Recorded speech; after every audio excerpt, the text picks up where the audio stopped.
Voilà, donc les gens s'ajoutent. Bonjour, bienvenue au séminaire. Je m'appelle Ariane-Hélène Fortin, je suis chargée de projet au pôle santé à HEC Montréal.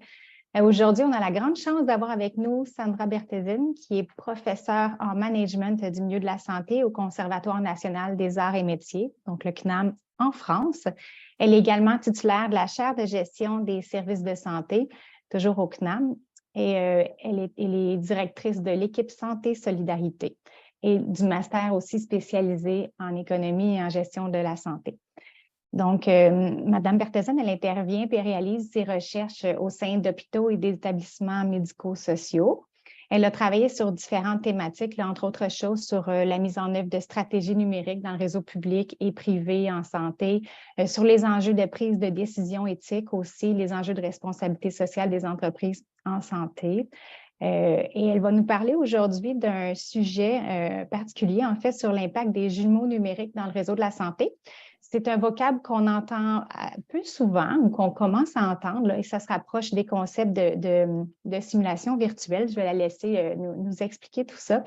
Elle va faire une courte présentation, elle mise aussi sur l'importance des échanges qu'on aura avec elle après. Donc, je vous laisse également noter vos questions pour pouvoir les poser directement à la présentatrice après, soit dans le clavardage ou en levant la main. Donc, vous serez invité à allumer votre caméra puis à vous adresser directement à la conférencière au moment où on vous donnera la parole.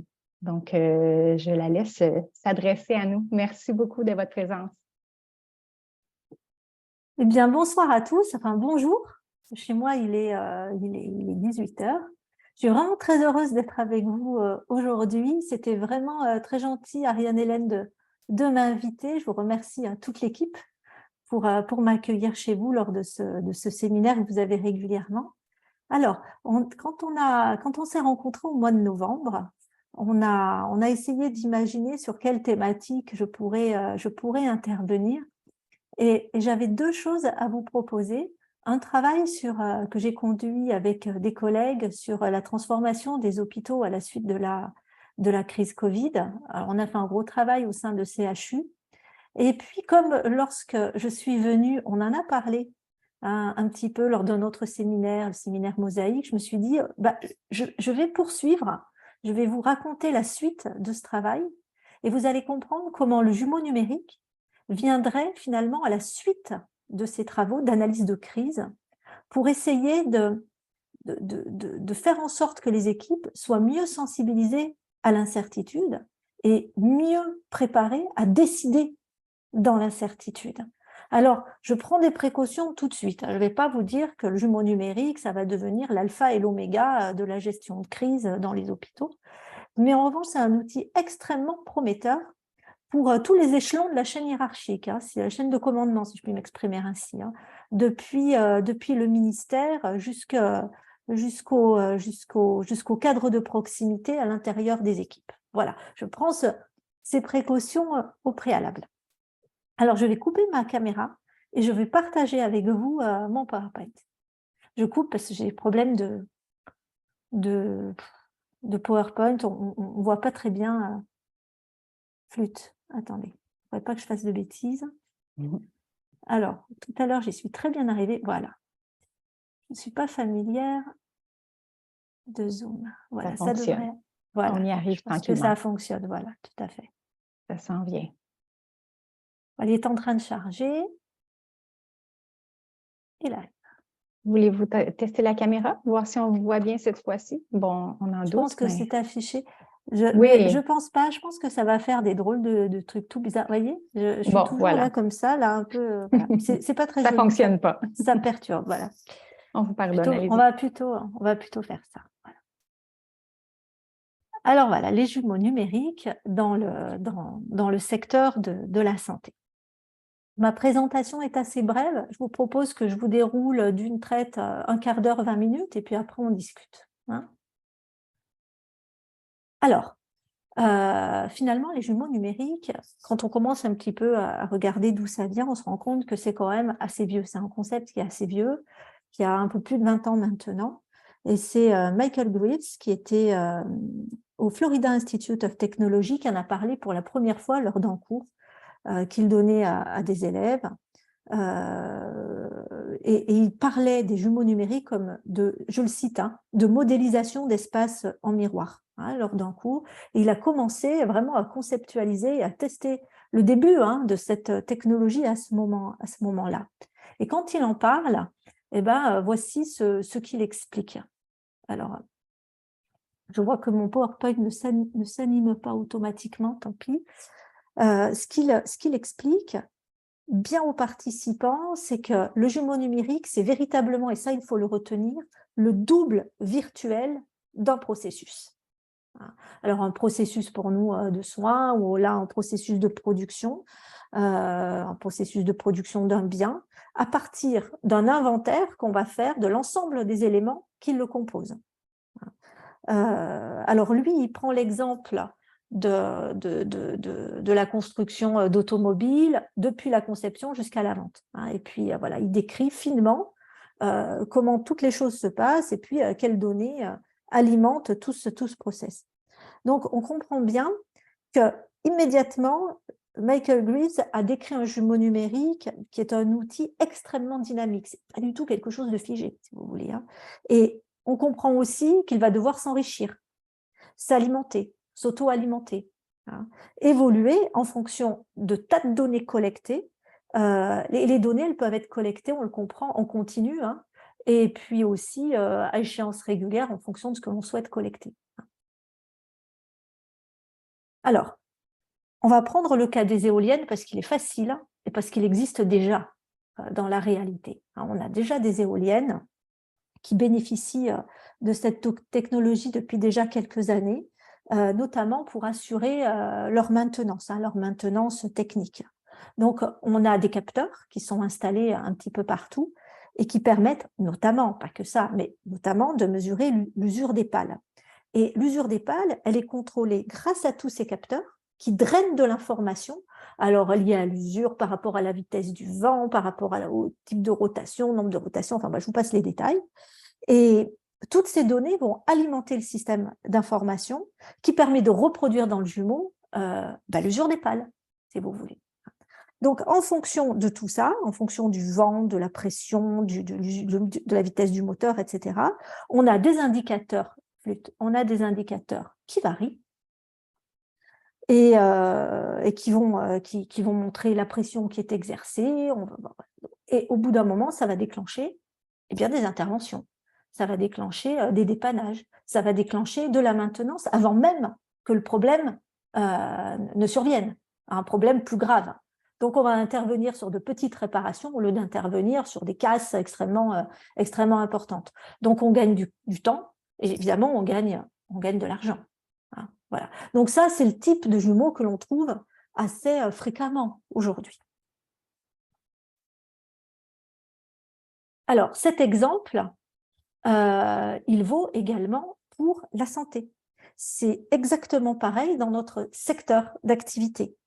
Que ce soit pour des médicaments ou que ce soit pour des organes. On trouve des jumeaux numériques de médicaments et des jumeaux numériques d'organes. Alors, c'est exactement le même principe.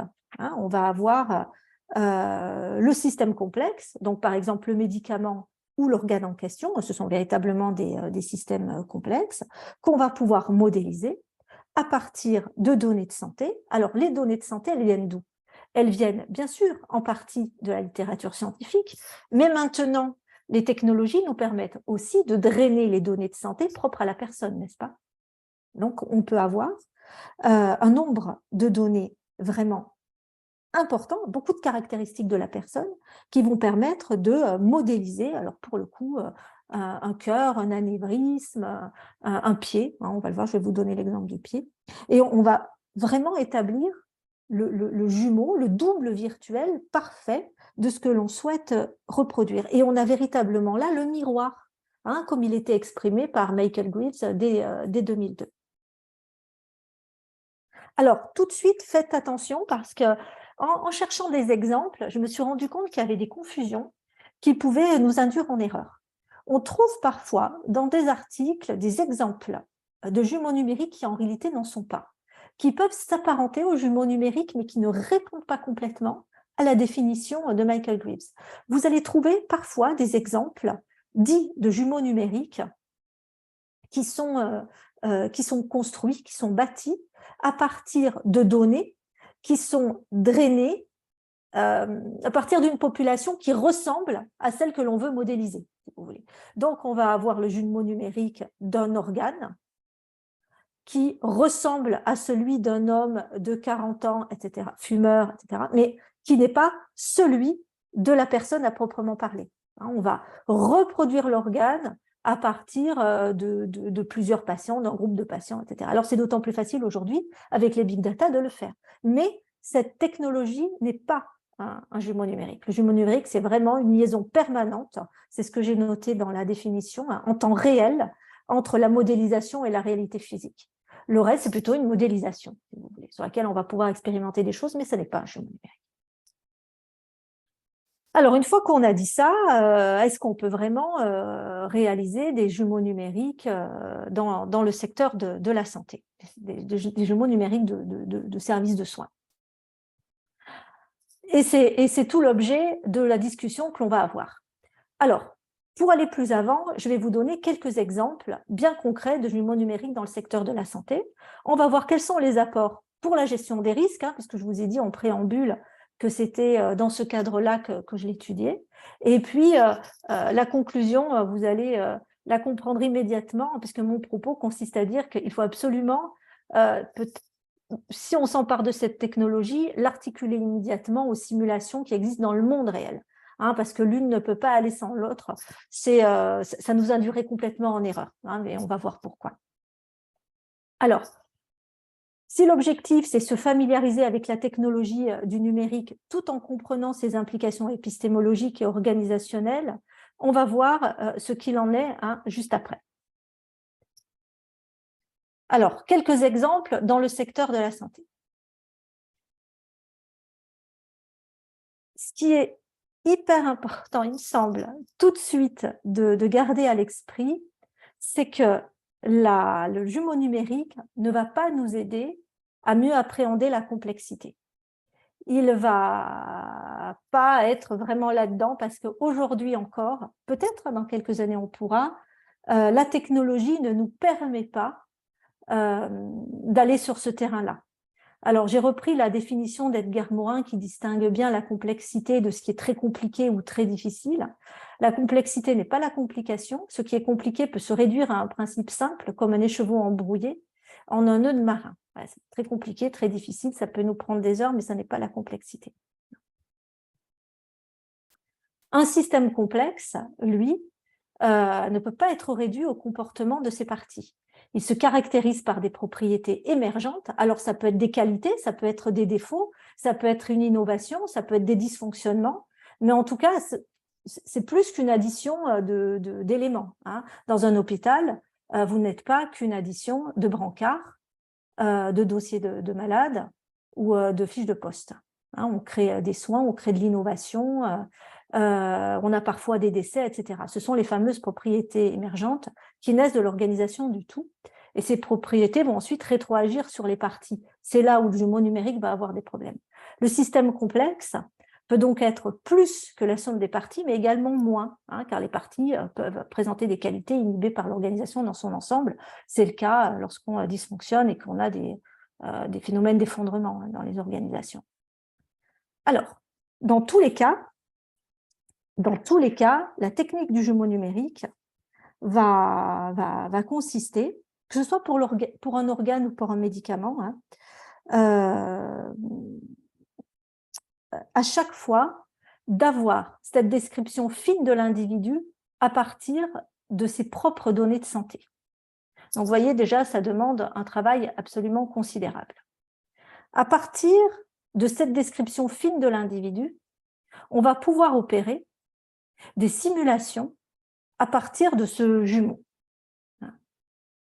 Mais vous voyez immédiatement qu'on va pouvoir imaginer différents types de simulations pour un même jumeau. On va pouvoir imaginer différents scénarios de sorte à avoir des prédictions et des recommandations personnalisées. Ça va jusque-là? Oui, ça va toujours. Alors, on va prendre l'exemple du jumeau numérique de pied, qui va permettre de tester l'efficacité de différentes prothèses. Alors d'abord virtuelles.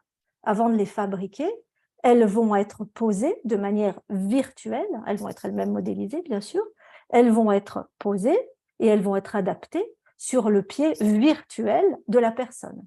La personne s'est faite opérer, on doit lui poser une prothèse, mais avant de réaliser tout ça, on réalise le jumeau numérique de son pied et on va adapter une prothèse à lui et à lui seul. L'objectif, on comprend bien, hein, c'est qu'il ait une récupération qui soit la plus rapide possible. Hein. Et pour un médicament, la technique est tout à fait identique. Hein. On va avoir le jumeau numérique d'un patient et c'est à partir de ce jumeau numérique de patient qu'on va tester l'impact du médicament virtuel sur lui. Et c'est exactement le même principe.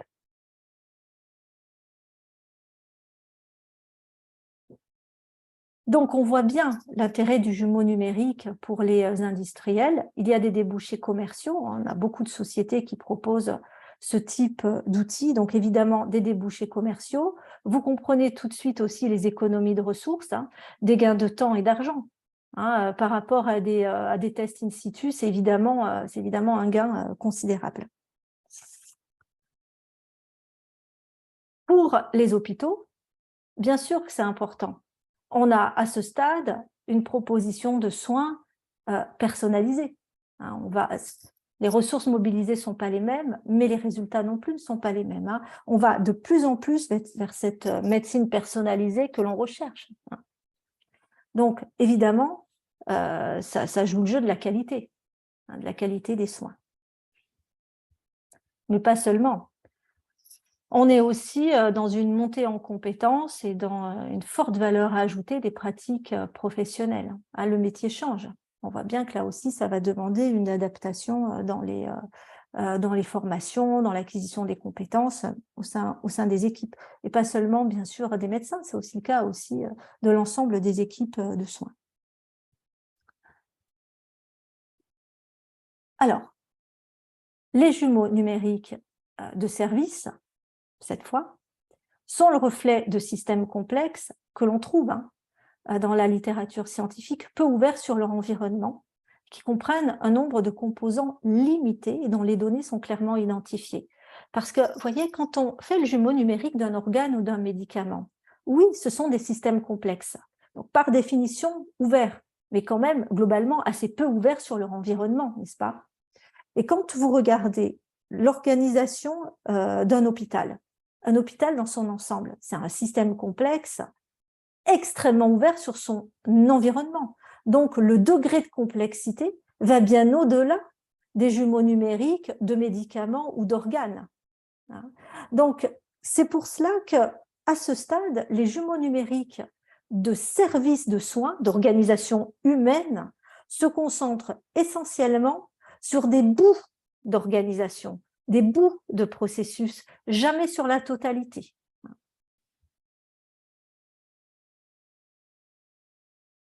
Donc, le jumeau numérique d'un service reproduit, là aussi, en principe, le système complexe réel souhaité à partir des données sélectionnées et collectées dans l'espace réel. Et là, je suis sûre qu'immédiatement, vous imaginez tous les problèmes qui arrivent. Donc, on en a, on en trouve des jumeaux numériques. Alors, ils sont balbutiants. Je ne vais pas vous dire qu'ils sont très développés, qu'on les trouve partout et que ça roule à chaque fois. Non, ils sont tout à fait balbutiants. Par exemple, dans des services d'urgence en France, on a modélisé les flux de patients. C'était avant la crise. C'était avant la crise de la Covid. Il y a eu ces débuts de modélisation de flux de patients dans un service d'urgence d'un CHU. Alors, l'objectif, c'était quoi? C'était de faire en sorte que l'organisation se passe mieux, c'est de rationaliser les flux, de pouvoir organiser bien mieux la ventilation des lits. L'objectif, c'était même d'orienter, le cas échéant, des patients vers d'autres services. Mais en tout cas, on est bien dans la gestion des ressources à ce stade. Alors, on en trouve aussi aux États-Unis des débuts de jumeaux numériques de soins intensifs qui aident à prendre des décisions, là aussi rapides, en fonction de l'affectation des personnels, des matériels que l'on va faire varier au fur et à mesure de l'arrivée de patients ou de transfert de patients, mais également aussi en fonction de leur état de santé. Donc, on va pouvoir mixer toutes ces données, pas seulement sur le plan logistique, mais aussi sur le plan des données de santé, dans le jumeau numérique. Donc, vous voyez, on est dans un degré de complexité déjà un petit peu plus important. De radiologie aussi, service de radiologie en Irlande, mais toujours avec ce même souci. Ce souci d'améliorer la gestion des ressources, d'améliorer la gestion des flux. Donc là, quand vous lisez le papier, c'est très clairement améliorer l'organisation du travail, améliorer la planification des examens. On est dans un contexte d'augmentation du nombre de patients et de diminution des ressources. Donc, il faut réduire le temps d'attente des patients, il faut améliorer le taux d'utilisation des équipements, donc il faut plus d'examens, etc. Donc, on est là aussi dans l'organisation matérielle, on est plutôt dans la gestion des flux. J'ai trouvé aussi au Royaume-Uni un début de jumeaux numériques sur des parcours de soins Covid qui avait pour objectif, alors là c'est intéressant comme expérimentation parce qu'elle se passe à plusieurs niveaux. C'est la seule que j'ai trouvée, se passant à différents niveaux du territoire. Donc au Royaume-Uni, l'objectif c'était vraiment d'avoir une meilleure distribution de ressources à l'intérieur des régions et ensuite dans l'ensemble du pays. Donc, l'objectif, c'était d'avoir quasiment en temps réel une idée de la ventilation des ressources à l'intérieur des territoires et ensuite les agréger pour avoir une meilleure idée de ce qui se passait à l'intérieur du pays. On n'a pas de retour sur le succès de l'opération, mais en tout cas, ce sont des expérimentations qui ont été conduites. Alors, une fois de plus, il est important de préciser que le jumeau numérique, ça reste la modélisation d'un système complexe. Alors, j'ai repris à la définition de Jean-Louis Lemoigne, les systèmes complexes ne sont pas réductibles à des modèles explicatifs, ils nous sont pourtant intelligibles. Mais nous pouvons à chaque instant les modéliser, autrement dit, élaborer et concevoir des modèles eux-mêmes potentiellement complexes. Donc, vous voyez bien où on veut en venir. On ne va pas pouvoir modéliser l'ensemble des services qui accueillent les patients atteints de la COVID-19 au Royaume-Uni, de façon à ce que l'on puisse avoir en miroir et en temps réel tout ce qui se passe à l'intérieur des services pour mieux les organiser. Donc, on en revient toujours à ce degré de complexité. Il ne faut pas trop en attendre non plus des jumeaux numériques. Vous le remarquez, la modélisation, elle porte toujours sur une partie du système. Donc, les apports du jumeau numérique pour la gestion des risques dans notre secteur.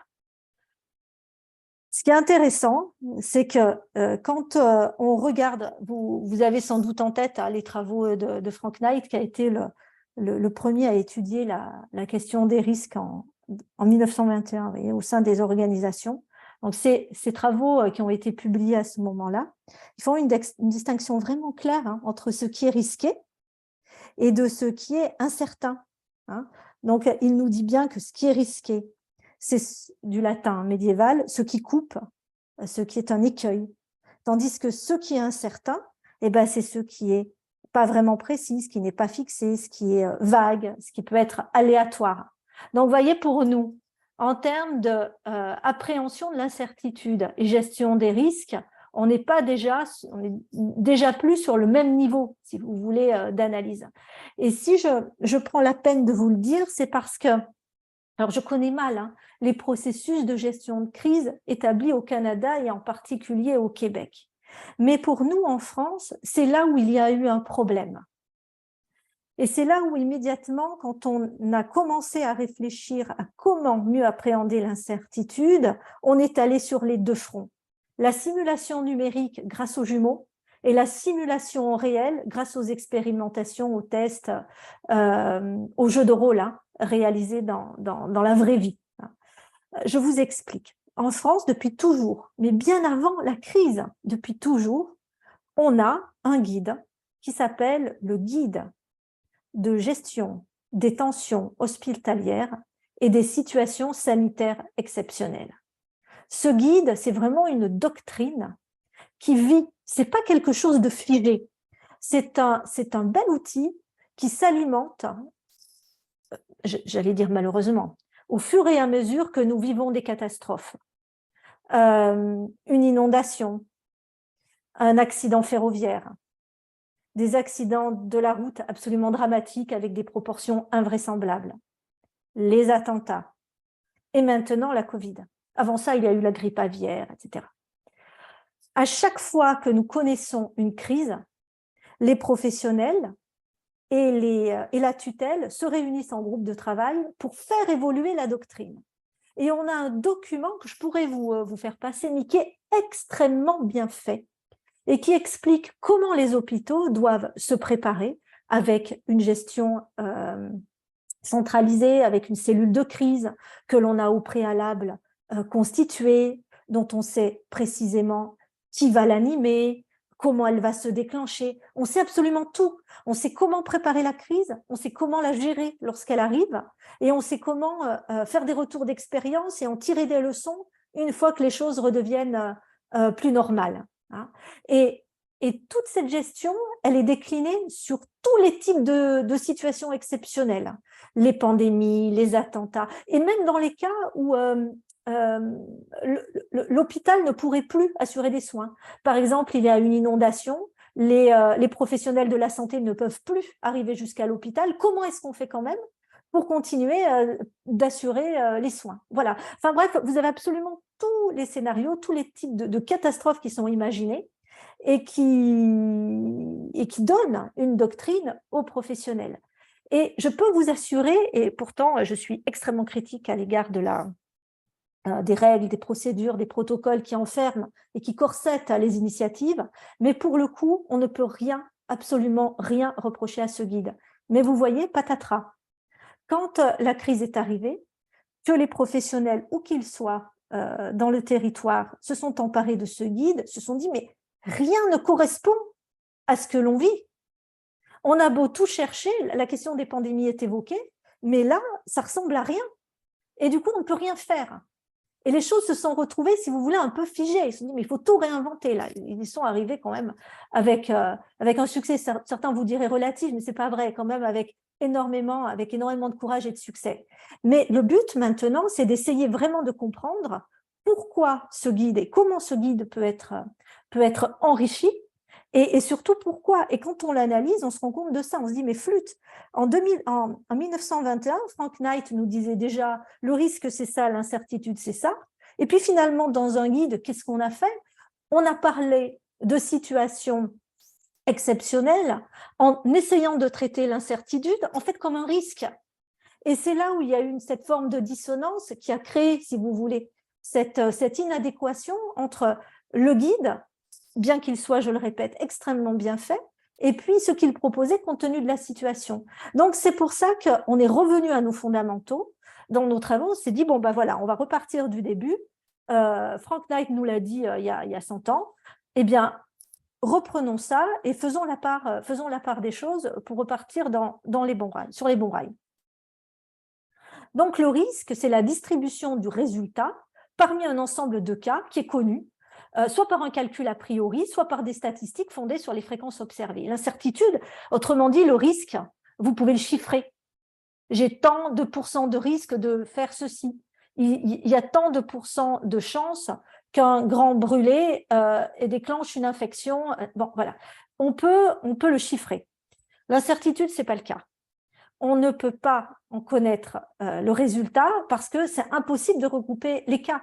La situation présente un degré de singularité tellement élevé qu'on ne peut rien prévoir. Bon, bah, il l'avait déjà dit il y a 100 ans, c'est pas de moi, c'est dans son bouquin. Hein. Donc, c'est quand même bête qu'on n'ait rien on n'ait rien appris de ça. En tout cas, on ne l'a pas retenu de cette manière. La singularité, on n'a pas su s'y préparer, en fait. Et on s'est rendu compte que du collège jusqu'à l'université, en passant par les formations professionnelles, on était, en tout cas dans notre pays, pas formés à l'appréhension de l'incertitude. Pas du tout, absolument pas. on nous apprend à préparer des règles, des procédures. Et ce que nous explique Frank Knight, c'est que des risques peuvent être limités grâce au management, car ils sont endogènes, ce qui n'est pas le cas de l'incertitude. Par exemple, c'est l'exemple qu'il prend, un mauvais investissement. Un mauvais investissement, si on manage bien, si on prend de bonnes décisions, si on consulte, si on se concerte, enfin bref, on peut éviter un mauvais investissement. En revanche, ça ne va pas être le cas, vous voyez, de l'incertitude. Donc, les risques peuvent être limités grâce au management. C'est le cas du risque iatrogène. Le risque iatrogène, bon, on voit de quoi il s'agit, on regarde, on étudie, on analyse, il y a des feedbacks, enfin bref, on peut essayer de limiter.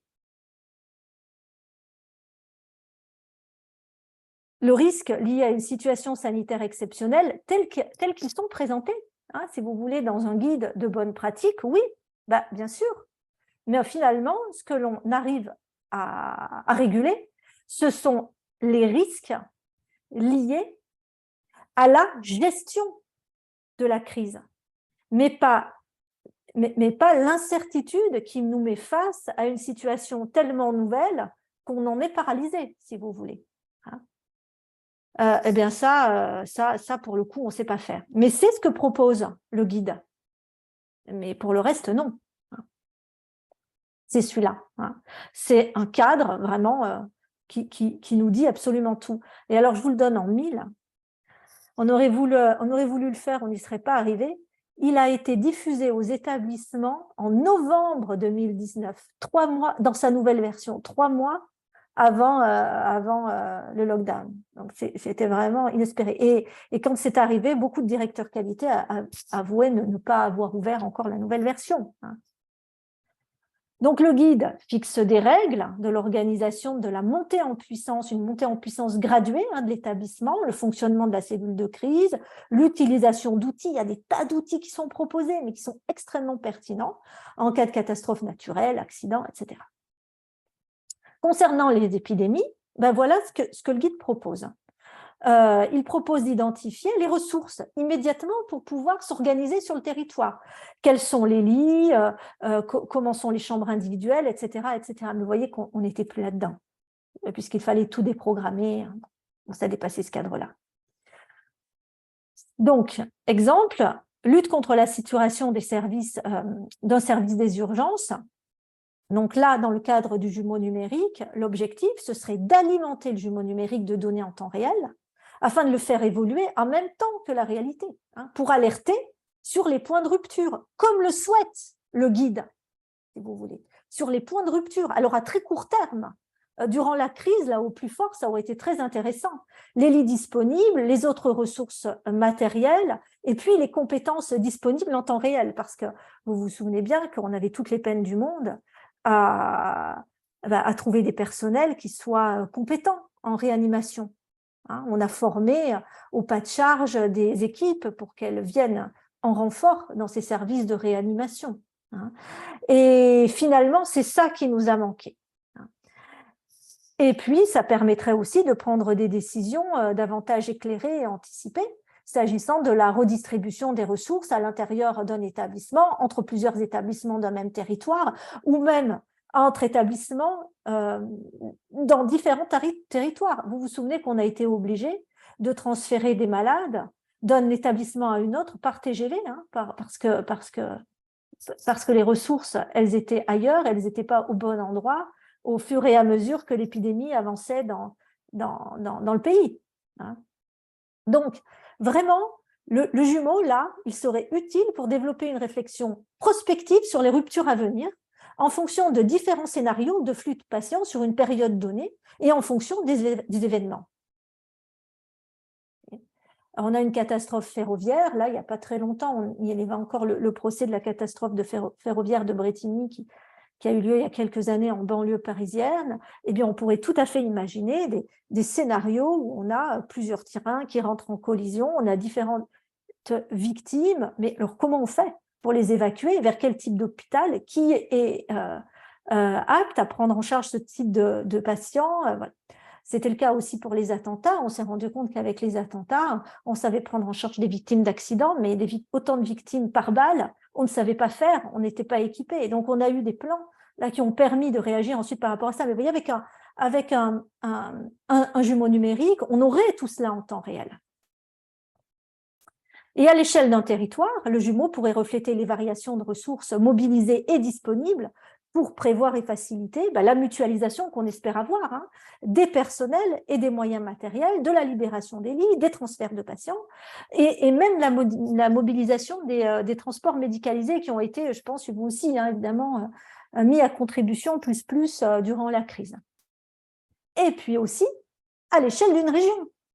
Aider au redéploiement à court terme, mais permettre aussi des projections à plus long terme dans le cadre des plans stratégiques qui sont pensés à l'échelle des régions, dans le cadre de la politique nationale de santé publique.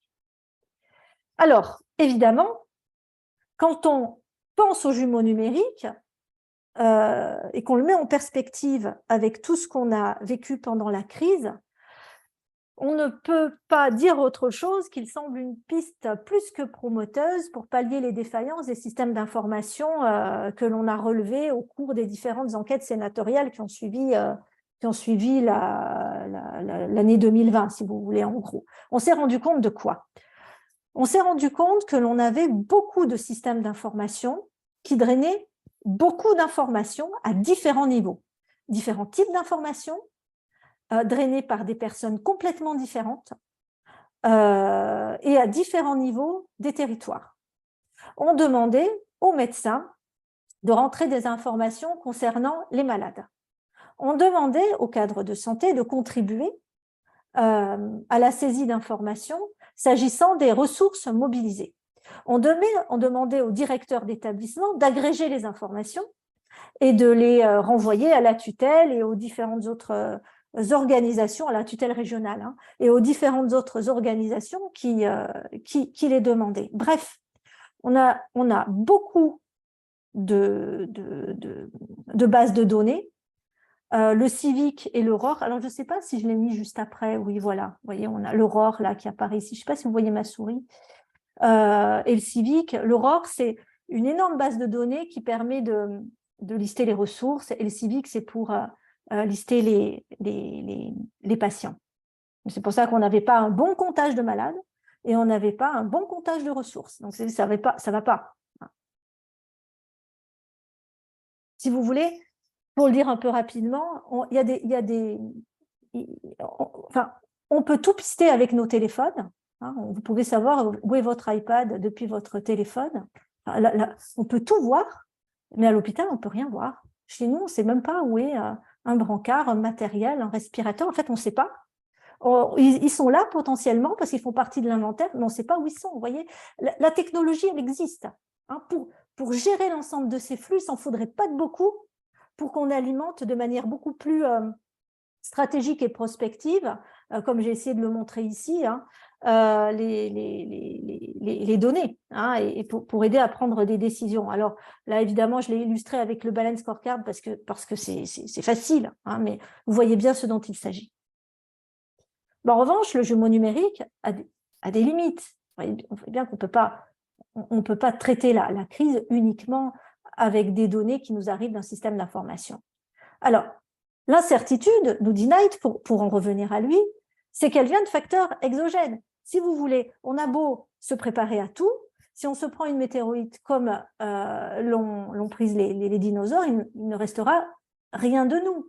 On aura beau s'être formé, essayer de survivre, tout faire, il n'empêche qu'il y a des risques purs, c'est lui qui les nomme de cette manière, face auxquels on ne peut pas faire grand-chose.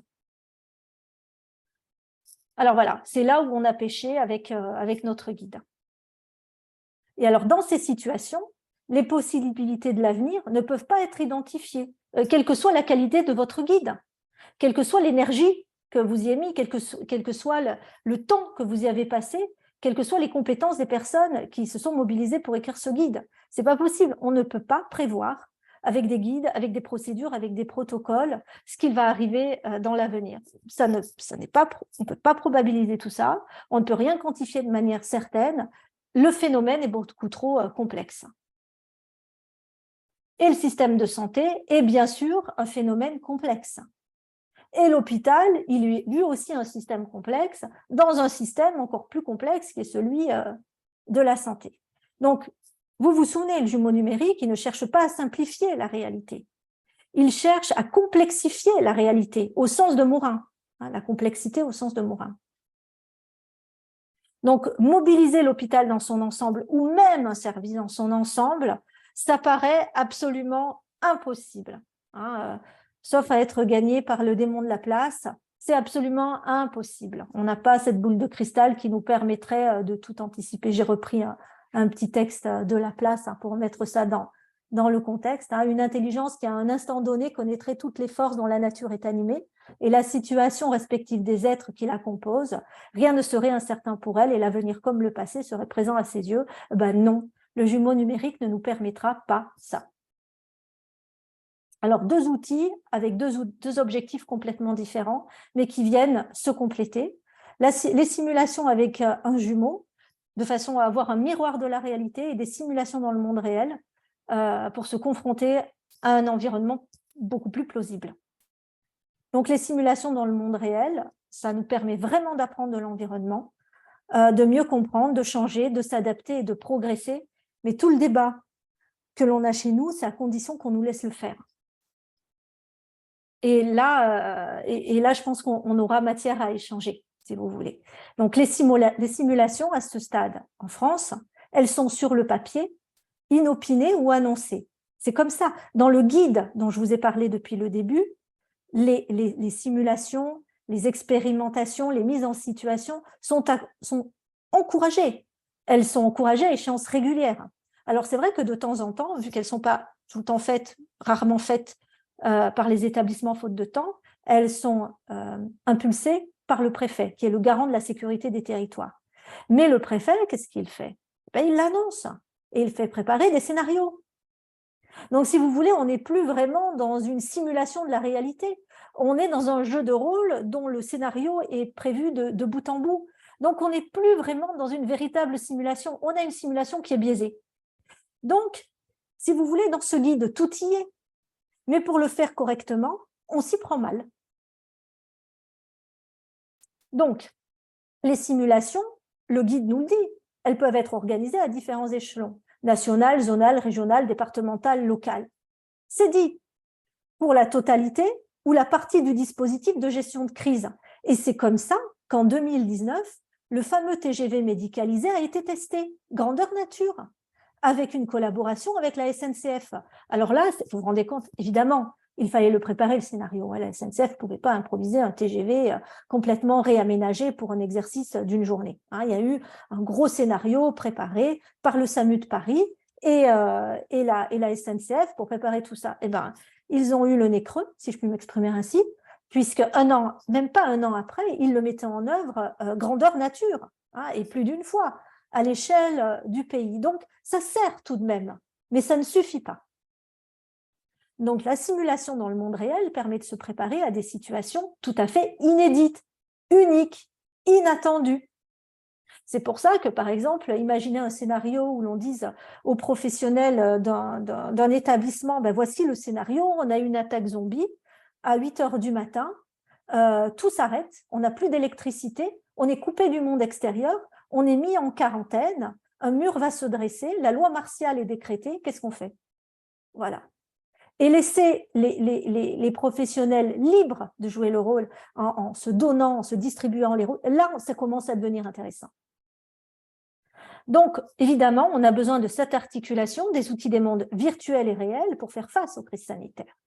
Donc, les jumeaux et les simulations dans le monde réel, évidemment, se complètent au bénéfice des patients et plus globalement au bénéfice des établissements, du système dans son ensemble. Revenons à la question épistémologique, puisqu'on est quand même à HEC Montréal. Le risque peut être géré par un processus linéaire, un lien direct de cause à effet. il y a tel problème qui va générer telle conséquence, donc je l'analyse et je lui trouve telle solution. Problème égale solution. Donc, on a cette espèce de mesure clairement identifiée de ce que l'on va pouvoir faire grâce à ce raisonnement extrêmement linéaire, positiviste en réalité. La gestion des risques par la simulation numérique est bel et bien une approche positiviste de la création des connaissances. Dans ce cas-là, c'est ce que nous propose le jumeau. Le processus, le service considéré, va être vu comme une entité objective. Parce qu'on va pouvoir le modéliser à partir de données, c'est extrêmement objectif. Et on va mesurer, on va simuler, on va mesurer l'impact de tout ça sur ce que l'on souhaite regarder. On va regarder les liens de cause à effet entre toutes les données que l'on souhaite mesurer. Le jumeau numérique donc, aide donc à prendre des décisions en vue de meilleurs résultats. Et d'ailleurs, vous voyez bien, c'est de ça dont il s'agit jusqu'à présent, dans les exemples que l'on nous donne. Donc, avec des résultats immédiats, d'adaptation rapide en fonction des événements, mais aussi pour une meilleure création de potentiel à plus long terme, puisque les différents scénarios nous permettent de tester différentes solutions et de choisir, de s'adapter, anticiper. Vous voyez, c'est quand même intéressant. La gestion des risques avec le jumeau numérique, c'est quand même extrêmement confortable. On a une gestion des risques par des professionnels rationnels qui déduisent les connaissances de principes premiers, logiques, universels, indépendants d'eux. Ce n'est pas du tout le cas de la simulation in situ. On va être là pour appréhender les incertitudes véhiculées par l'environnement. Donc, on va devoir mobiliser une pensée complexe, adaptée à l'analyse de systèmes faits de composants en interaction nombreux, hétérogènes, comme c'est le cas d'un hôpital exposé à une pandémie. Et là, on ne peut pas être dans ça. Est-ce que la pandémie aurait pu être modélisée grâce à des principes premiers, logiques, universels, là, tout de suite? Et je sais comment je vais réagir et comment ça va se passer et quelles conséquences ça va avoir? Bien sûr que non. La simulation dans le monde réel va rendre intelligible ce réel observé par des représentations simplifiées d'une facette du réel étudié et dépendante de celui qui l'étudie. Ce n'est pas le cas du jumeau numérique. Il faut admettre cette part de subjectivité. Et là, on rentre dans cette forme de dialogique que l'on n'a pas forcément envie de mettre en œuvre. Ça demande un tel effort de regarder la situation avec d'autres lunettes. Vous voyez, ça demande un pas de côté qui est quand même extrêmement, parfois difficile à faire. Et là, on produit des connaissances génériques, c'est-à-dire une sorte de matrice dans laquelle va se former un cadre opérationnel. Autrement dit, vous êtes en train de comprendre les grandes lignes d'une problématique, mais ça n'est qu'un cadre opératoire. Ensuite, il faudra ensemble trouver des solutions au fur et à mesure que le contexte évoluera. Et on est loin d'un contexte plus positiviste de construction des connaissances. Donc, c'est pour ça que c'est intéressant d'articuler les deux. Ça va être vraiment un levier de la construction de connaissances communes, partagées, actionnables. C'était facile à mobiliser à Sean et à Argyris, là, valables, pouvant être mises en action immédiatement par des praticiens réflexifs. Mais à condition qu'on nous donne les moyens de le devenir, praticien réflexif.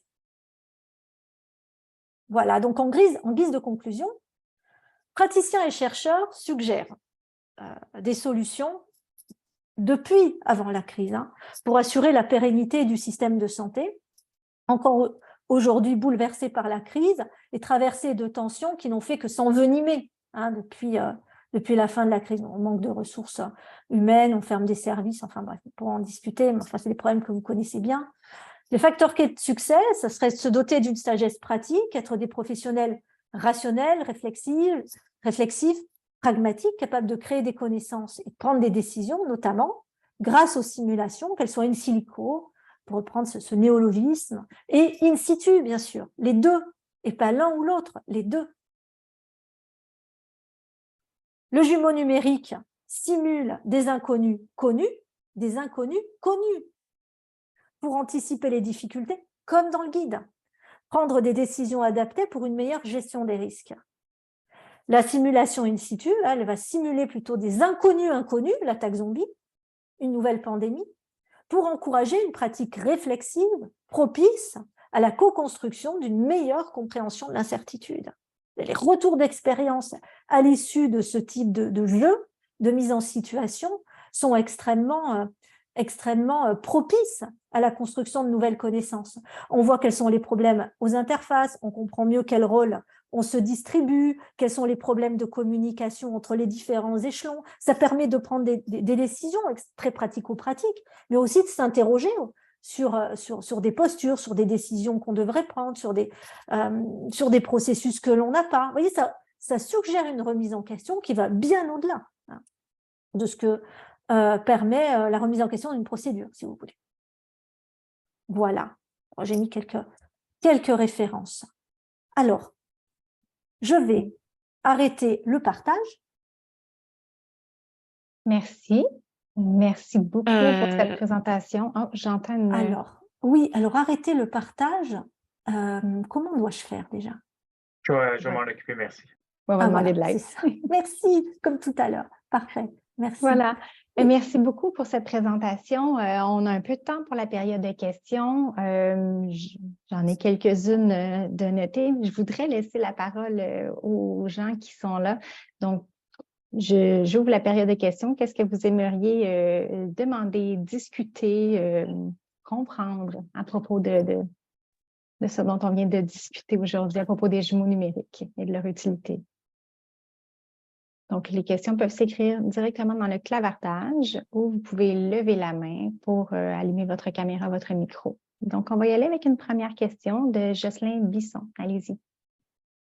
Oui, je trouve ça fort intéressant. Je me demande, qu'est-ce que ça demande comme infrastructure informatique là, pour alimenter comme ça des simulations de ce genre-là? Alors là, moi, vous voyez, je suis chercheur en sciences de gestion. Et je serais bien enquiquinée pour vous donner une réponse précise sur ce sujet. Ce qui est certain, c'est que l'intérêt du jumeau numérique, c'est les big data. Ça, c'est certain que pour avoir une alimentation du jumeau en temps réel, on n'aurait pas ce degré de finesse que l'on a aujourd'hui sans cela. Mais si vous voulez des informations sur ce sujet, vraiment sur les technologies, les infrastructures, là, je peux vous mettre en relation, ou je peux vous donner des éléments aussi par Ariane Hélène, qui sont diffusés par l'École des mines, qui travaille beaucoup sur ce sujet. L'École des mines de Saint-Étienne était l'un des premiers, est une école qui, la première, a permis à des équipes de produire des jumeaux numériques dans notre secteur. Donc, les premières publications, en tout cas chez nous, elles arrivent de l'École des mines de Saint-Étienne. Donc, je pourrais vous envoyer des documents qu'ils ont publiés à ce sujet. Moi, je suis plutôt sur la partie organisationnelle. Oui, je trouve ça fort intéressant. Effectivement, merci. Parce que vous voyez, pour juste un petit prolongement par rapport à cette question technique, pour ce que j'en ai vu, c'est que le risque, c'est que le jumeau soit développé entre spécialistes des questions informatiques, systèmes d'information numériques. Et qu'ensemble, ils essaient de trouver quelles sont les données, comment est-ce qu'on va les drainer, etc. Mais dès lors que l'on commence à essayer de penser au jumeau numérique d'un service ou d'un bout de service, d'un bout de processus, vous voyez bien qu'il faut interroger, c'est là où ça pose question, les professionnels dans leur ensemble. Les personnels sans responsabilité hiérarchique, les cadres et les dirigeants, les médecins, les personnels paramédicaux, les personnels administratifs. Voyez ? Sinon, comment est-ce qu'on peut avoir un jumeau numérique? On n'aura pas un reflet de la réalité. On aura un reflet de la réalité de ceux qui ont construit le jumeau, ont envie de nous laisser voir. On n'aura qu'un bout de la réalité. Vous voyez? Donc, ça demande un tel effort, à la fois organisationnel et sans doute aussi technologique, que pour le moment, ce degré de finesse, on ne l'a pas. Vous voyez, on ne l'a pas. C'est le problème. Le jumeau numérique, si on veut vraiment avoir le reflet d'une organisation dans son ensemble, ça veut dire que l'on interroge tous les professionnels qui font l'organisation sur les données qu'il y a à mettre dans ce jumeau. Qu'est-ce qu'il va refléter? Vous voyez? Si aujourd'hui je me suis tordu la cheville, bah peut-être que je ne vais pas faire 10 injections au 3e étage parce que l'ascenseur est en panne. Peut-être que je vais en faire que 4. Il le dit où, le jumeau, ça? Comment on fait pour drainer cette information? C'est pour ça que je vous disais que le jumeau numérique, dans le cadre de la gestion des crises, il va bien nous aider à organiser la gestion du risque. Mais tout le reste, on va être un peu court. Ça ne suffira pas. Je vais vous interrompre pour passer à la question de M. Gagnon dans le clavardage. Il y en a une autre qui s'ajoute. Donc, voilà, je remonte. M. Gagnon voudrait savoir, il dit en fait, dans un contexte de rareté des ressources humaines et de logistique, une grande question serait comment assurer la mobilisation des ressources humaines et logistiques qui permettrait une simulation. Mais on est en pieds joints dans la réalité. Ce projet de recherche dont je vous parle, il s'effectue avec 4 CHU et ils attendent des résultats. Okay. On doit travailler avec eux à la construction d'une formation, à l'appréhension de l'incertitude. On n'arrive pas, juste pour ça, à se réunir, tant ils sont débordés. Donc, évidemment, aller simuler une situation de crise qui va mobiliser 300 personnes, c'est utopique. Mais bien sûr, et pourtant, il faut en passer par là. Voilà. Alors, dans quelques mois, je pourrais vous dire comment on a avancé. Et dans quelques mois, je crois que je pourrais même vous dire qu'on va avancer avec vous, parce qu'on a prévu un travail un peu conjoint avec les Québécois, avec les Français, voilà. Mais c'est un problème qui est inextricable. Apprendre, si on ne se donne pas le temps d'apprendre, là, on a à peu près les solutions, on a dégagé des pistes de travail en fonction de tout ce que l'on a analysé avec eux, hein, pas tout seul dans notre coin, hein, avec tous les professionnels avec lesquels on a fait cette étude, mais rien ne peut se faire sans eux. S'ils ne prennent pas le temps de simuler, alors il y a peut-être c'est une vraie question, hein, il y a peut-être des scénarios de simulation qui seraient à imaginer sur de toutes petites zones. Ça, pour l'instant, c'est pas fait. J'enchaîne en fait sur la question suivante parce qu'elle débute de cette façon-là. Donc, la personne demande, est-ce que le jumeau numérique doit se focaliser sur un seul morceau d'un processus hospitalier, par exemple, du côté des ressources humaines? Ne risque-t-il pas de mettre d'autres indicateurs ou d'autres processus qui interagissent avec ce processus-là, qui est évalué par le jumeau numérique? Donc, les ressources matérielles qui viennent se mettre en travers des ressources humaines. Eh bien, complètement. Le risque, c'est ça. Le risque, c'est de choisir de réaliser un jumeau numérique sur un bout de processus et qui nous rendrait aveugles à ce qui se passe aux interfaces avec d'autres processus. On aura un tout petit bout du système, mais le petit bout du système, il ne vit pas tout seul dans son coin. Il est forcément dans le système. Donc, le risque, c'est d'être aveugle, effectivement, aux interfaces. C'est pour ça qu'il faut être extrêmement prudent avec cette technologie. Une fois de plus, il pourrait nous donner un reflet faux de la réalité. Il y a une question de vitesse de croisière dans le développement aussi, c'est-à-dire que quand on veut mobiliser tout le monde dans le développement et s'assurer de ne pas oublier d'angle mort et inclure plusieurs processus, alors là, on devient dans un développement qui est plus lourd et qui est plus long. Donc, les résultats ne sont pas immédiats, disons. Eh bien non, bien sûr que non. Et voilà, c'est toute la question. Et puis, il pourrait, selon comme il est utilisé, il pourrait même induire en erreur. On a une autre question de Jean Miro. Il dit, dans le cadre des transformations du système de santé, est-ce que les jumeaux numériques ne devraient pas ou ne sont pas essentiels avant de faire des transformations majeures? Je ne sais pas. Et il vaudrait mieux pas les attendre pour essayer d'avancer, parce que la technologie, vous savez très bien que ça va très très vite. Hein. Il y a 5 ans, on en parlait un petit peu comme ça, c'était des ovnis. Aujourd'hui, on voit bien qu'ils se multiplient, y compris au sein des services. Dans 5 ans, évidemment, ce sera quelque chose de beaucoup plus courant, de beaucoup moins singulier en tout cas de ce que l'on observe aujourd'hui. Mais on ne peut pas attendre qu'ils soient là, déployés partout pour se transformer. En tout cas, si votre question c'est « Est-ce que le jumeau numérique pose la question de la construction des connaissances et nous pousse à nous interroger comment travailler différemment en équipe ?» Là, oui. Et ça, c'est tout de suite. Parce que je vais vous donner l'exemple français, évidemment. Là, dans le contexte post-crise, nous sommes revenus à la normale. On agit comme si on n'avait rien appris de ce qui s'est passé. Or, on a appris beaucoup de choses. Pourtant, le fonctionnement actuel est celui que l'on a connu avant la crise. Et là, il y a un problème. Parce que les hôpitaux, les équipes, toutes les équipes, hein, ont montré qu'elles pouvaient faire différemment, plus, mieux, en tout cas différemment, se mobiliser pour faire face à quelque chose de tout à fait singulier, inédit, catastrophique.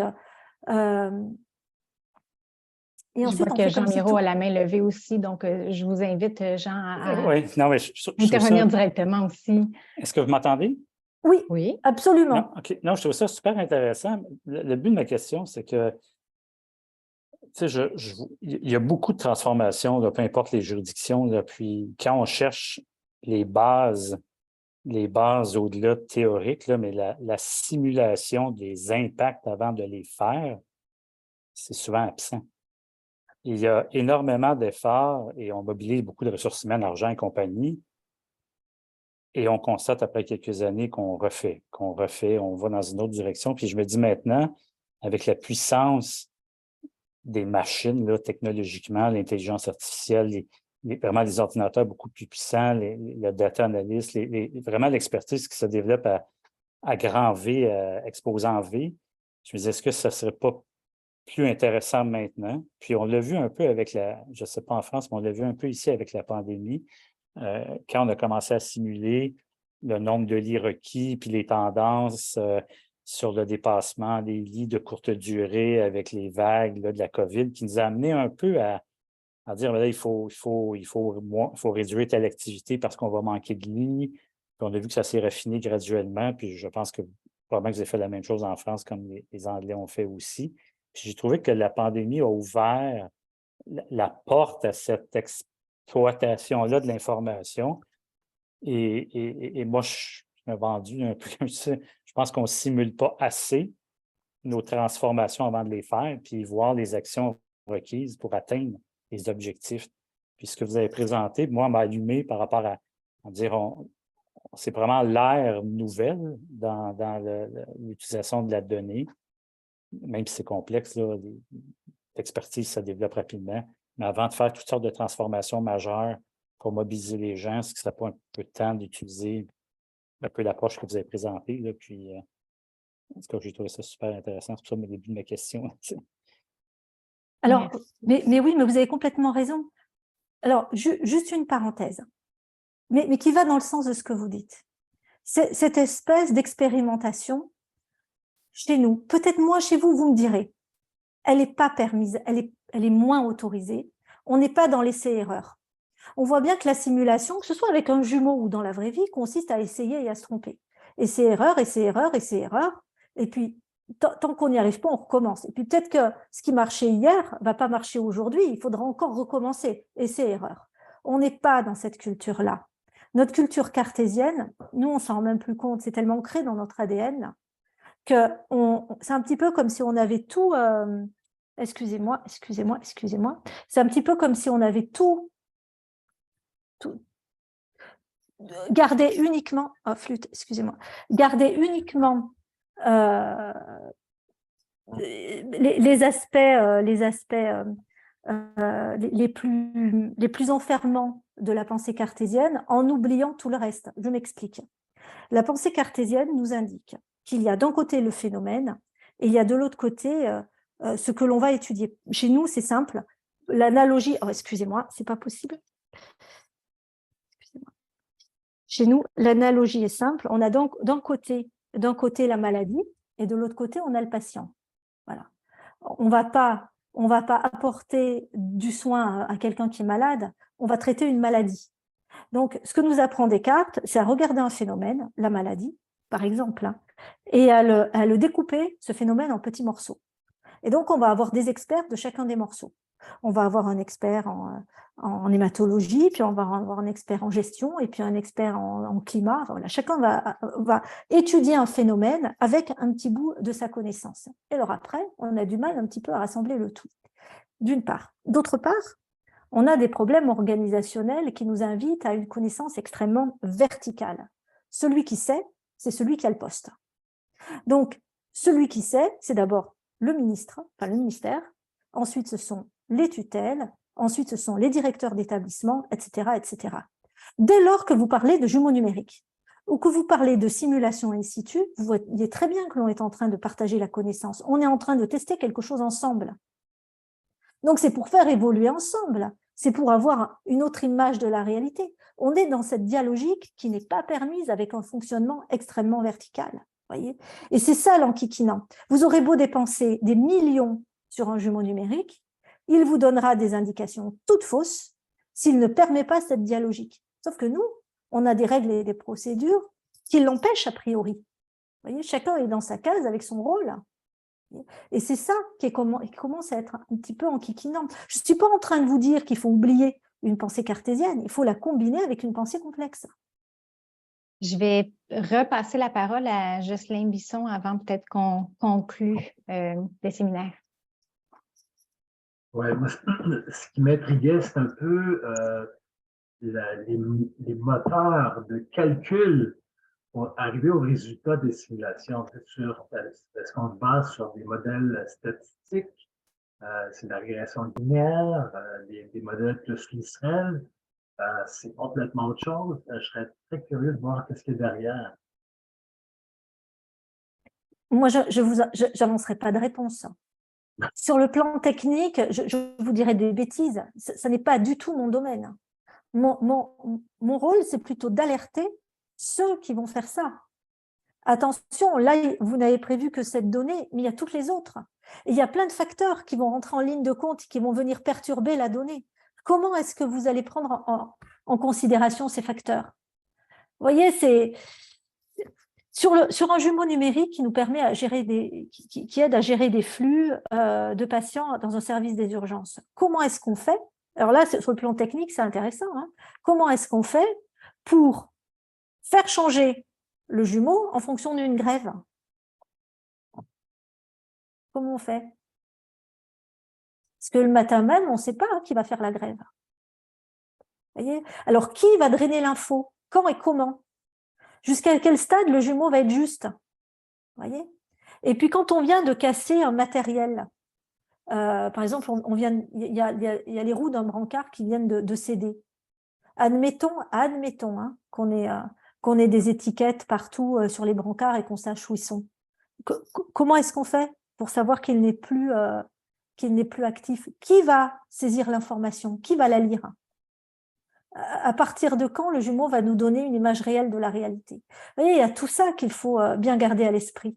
Parce que si vous vous en tenez uniquement aux données du monde réel, hein, des alignements de données, on n'est plus dans la complexité. Et là, vous risquez de prendre des décisions qui sont fausses. Et on n'est plus véritablement dans un jumeau. Et c'est tout le risque que l'on a sur des processus organisationnels. Je vous remercie. Ça viendra. C'est drôlement intéressant et ça nous amène aussi à un dernier. Il y a eu 2 autres commentaires là, qu'on n'a pas eu la chance de passer, mais il y en a un en tout cas sur l'expérience du centre de commandement que certains connaissent peut-être ici et qui fait un parallèle en fait avec un de nos établissements qui a tenté le premier, hein, parce qu'éventuellement, maintenant, il y en a plusieurs qui s'y sont mis, des centres de commandement où on est nourri par de la donnée en temps réel sur la situation dans nos urgences, dans nos différentes unités de soins. à l'hébergement aussi, donc ce qui suit après le séjour hospitalier, pour être en mesure de mieux gérer la fluidité, le flux de patients avec des rencontres rapides, 1-2 fois par jour avec les intervenants qui sont mobilisés par cette situation-là. Donc, ce qui permet d'avoir plus d'agilité et puis d'être un système apprenant ensemble. Donc, c'est une autre façon aussi, je pense, Et c'est ça. Si c'est de la donnée qui est drainée en temps réel, c'est un jumeau. C'est certain. Voilà.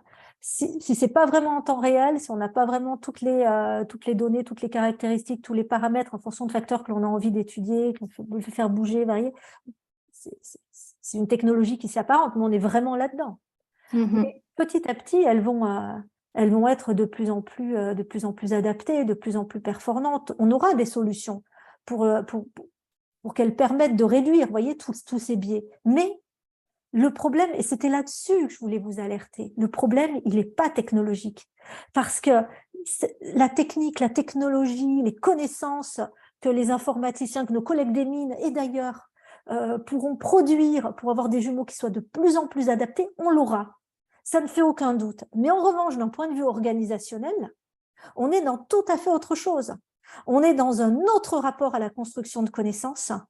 Et là, pour les décideurs, ça demande une remise en question, mais pas seulement, aussi pour les personnels sans responsabilité hiérarchique. Ce n'est pas quelque chose d'inné. Sur le terrain, quand je travaille avec les équipes, je l'entends. Alors évidemment, on ne parle pas d'épistémologie, de constructivisme ou de positivisme au sein des équipes, ça n'aurait pas de sens. Mais quand on demande à certaines personnes, mais tout ça, ça n'a pas fonctionné, vous l'avez dénoncé, construisons de nouvelles connaissances pour que les choses fonctionnent mieux. Certains vous disent, j'ai pas le temps, non, je ne suis pas payé pour ça, la chef c'est son job, je pars. Voyez, donc c'est à tous les niveaux. Et d'autres vont vous dire, mais non, c'est mon métier, c'est nous qui construisons la connaissance dans telle tutelle, dans telle direction. Voilà, donc c'est une autre manière de regarder la connaissance, de la construire ensemble, mais qui, pour nous, en France en tout cas, demande aussi un passage par un apprentissage de la culture essai-erreur qu'on n'a pas du tout. Il faut avoir 10 sur 10 tout de suite, sinon on a une mauvaise note. Il ne faut pas se tromper, sinon on a une remontrance. Vous voyez, il faudrait être même remercié pour s'être trompé. Ça voudrait dire que l'on a tenté quelque chose, qu'on a testé pour aller de l'avant. Vous voyez, et c'est ce qui provoque, en quelque sorte, en partie la grogne aujourd'hui, c'est que pendant 2 mois durant l'année 2020, les professionnels, quel que soit l'échelon de la hiérarchie, quelle que soit leur sphère médicale ou administrative, gestionnaire, ont tous tenté, ont tous essayé, ont tous pris des risques, se sont tous mouillés et ont pris des responsabilités plus avec succès. Dans la plupart des cas, avec succès. Et aujourd'hui, on leur dit, vous avez tout tenté, vous avez tout essayé, mais non. Non. L'autonomie, c'est fini, le pouvoir, on le reprend. Et vous comprenez, ça ne va pas. Donc, en quelque sorte, ce constructivisme dont j'ai essayé de vous parler, il a été testé grandeur nature, mais comme on n'aurait jamais pu l'imaginer dans le cadre d'un projet de recherche. On sait que ça a marché. Et les données que l'on a collectées et analysées dans le cadre de ce projet de recherche sont limpides à ce sujet. Donc, vous voyez, on sait que c'est possible. Mais maintenant, il faut que d'un point de vue organisationnel, tout suive. Vous aurez beau mettre des millions dans la technologie, rien ne changera. Et puis alors, vous ferez encore plus de mécontents parce qu'on dira, mais attendez, tout cet argent dépensé pour rien, alors même que la construction de la connaissance restera extrêmement verticale. Merci beaucoup. On doit clôturer, même si on aurait pu poursuivre longtemps. J'invite les participants au prochain séminaire qui va être mercredi le 5 avril, toujours à la même heure. Et le titre, en fait, ce sera sur l'accès adapté, donc un modèle prometteur pour améliorer l'accès en temps opportun aux services de soins. Et c'est Mylène Breton et Isabelle Gaboury de l'Université de Sherbrooke qui viennent nous présenter. Merci beaucoup, Madame Berthevin. C'est moi qui vous remercie. Avoir accès aux documents. Ah oui, bien sûr, j'enverrai tout, c'est promis. Et puis, donc, la présentation sera sur notre site Internet. Et puis, n'hésitez pas à nous transmettre aussi au Pôle Santé les suites de ce projet-là, qu'on puisse les placer sur la page du séminaire à côté de la présentation et de l'enregistrement. Voilà. Absolument, absolument, c'est promis. Merci beaucoup, au plaisir. Bonne journée. Bonne journée à tous. Au revoir. Au revoir. Bonne journée, merci. Merci.